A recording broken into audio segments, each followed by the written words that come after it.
Part 3 of the Waboomsberg Pass covers the final 4 kilometers of the ascent as well as the summit views. If you intend driving this pass, it's very important to watch parts 1 and 2 first, which include the Google Earth orientation clips, as well as other important information relating to safety, tourism and technical matters. If you mention the name Ceres in South Africa, and any local will immediately reply, fruit juice and apples, and indeed the Ceres district is one of the country's largest deciduous fruit-growing regions and home to the factory that produces the fruit juice concentrate of the same name. The heading changes into the northwest as the road continues climbing at 1 in 11, and after a short straight begins yet another S-bend. But this one is not as tight as the other two. Once through the S-bend, there's a short, almost level plateau marked by a small gravel quarry, obviously used to maintain the road. Keep a lookout for small antelope, which are often present in the long grass and proteas at this altitude. Once past the quarry, the road bends sharply to the right via a double apex 90-degree bend, which has a tight radius. For the first time, the heading changes into the northeast, revealing yet new vistas on the right. From this point you'll get a good perspective of how high the road still has to climb, as most of the towers are clearly visible from here. The Ceres Valley produces an array of fruit and vegetables that feed many South Africans and service numerous international markets as well. Produce include apples, pears, nectarines, peaches, apricots, plums and cherries. Vast quantities of onions and potatoes are also grown in the Ceres region, and they even have dried fruits as well as a local wine.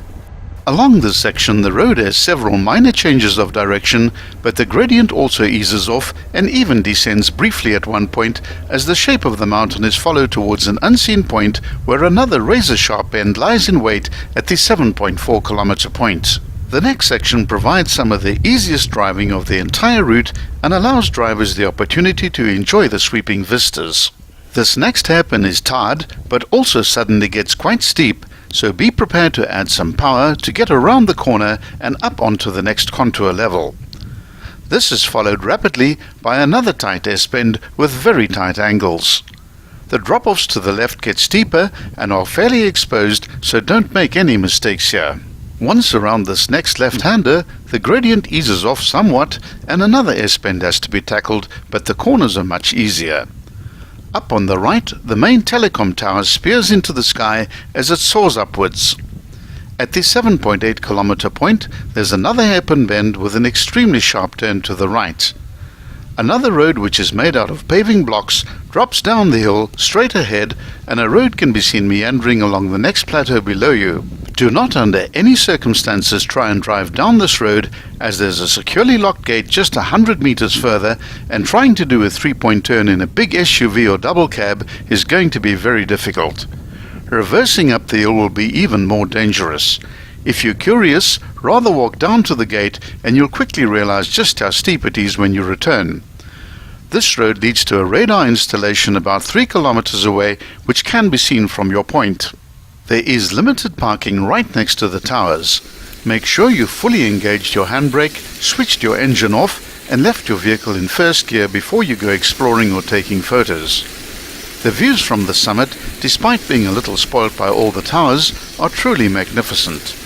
The reality is that if the towers weren't there, there wouldn't be a road either, so we're grateful for what we can enjoy. From this vantage point, you'll get a good view of the Waboomsberg peak, which is the tallest of all the peaks along the eastern ridge.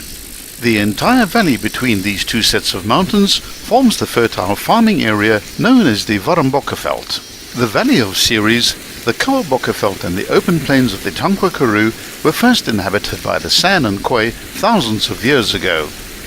The sand rock painting sites in the area are some of the best preserved in the country. The altitude at this view site is a whopping 1,836 meters.